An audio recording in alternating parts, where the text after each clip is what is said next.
මේ මගේ අවුරුදු දෙකේ මම මේ ගෙදරින් ලැබපු ආදරේ මිස්. ඒකට මූලිකවම මට අඩිතාලමක් දාලා දුන්නේ ට්‍රාන්ස්කල්ප් ඒජන්සිය. ඉස්සෙල්ලා පාරත් මම වැඩ කරන්න ගියේ රටට ජෝර්දාන් වලට ඇවිල්ලා ආවෙත් ට්‍රාන්ස්කල්ප් ඒජන්සියෙන් එකම ගෙදර අවුරුදු 10ක් හිටියා කිසිම ප්‍රශ්නයක් නැතුව. ඊට පස්සේ ලංකාවට ඇවිල්ලා දෙවෙනි පාර සෞදිය ආවා. මං කියලාමයි මං කිව්වා මට සෞදිය යන්න ඕනේ කියලා. කියලාමයි ආවේ.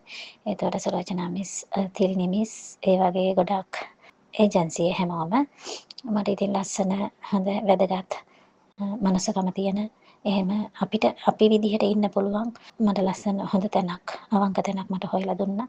මට කිසිම ප්‍රශ්නයක් නැතුව මගේ අවුරුදු දෙකෙන් පඩිය මාසෙන් මාසේ හරියටම හම්බුණා. ඊට අමතරව මට වටිනා කියන දේවල් හම්බුණා මගේ බර්ත්ඩේ එකට. දැන් මේ අවුරුදු දෙක ඉවර වෙලා මට අද හම්බුණා Samsung ෆෝන් එකක්. ඉතින් ඒ හැම දෙයකටම මිස්ලාට ගොඩක් ස්තුතියි. ඔයාලා හින්දා මට හොඳ තැනක් හම්බුණා. ඉතින් මගේ අවංකකමයි, මගේ පිරිසිදුකමයි, මගේ නිහතමානීකමයි, මගේ ඉවසීමයි, මගේ ආදරේ ඔක්කොම එකතු කරගෙන මම වැඩ කරන හින්දා මට මෙතන ඉන්න පුළුවන්. මගේ අවුරුදු දෙක ඉවරයි අතින්. ඒ වුණාට මම තව අවුරුද්දකට මෙයාලත් එක්ක ඉන්න තීරණය කරා.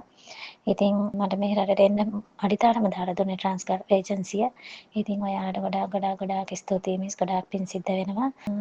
මිස්ටර් මාව මතකද දන්නේ අර එදා මම ත්‍රිකුණාමලේ ඉඳලා ආවේ. එතකොට මිස් මාත් එක්ක කතා කරේ ඒ මම රීතා ශාමලී. රීතා කිව්වහම ඉතින් දන්නවා. ගොඩාක් ස්තුතියි කියන්න මිස්. ඔයාලගේ හැමෝටම මුළු ස්ටාෆ් එකටම මම තැන්ක් යූ කිව්වා කියන්න. මේ ගොඩාක් ස්තුතියි මිස්. ඇත්තටම ගොඩාක් ස්තුතියි.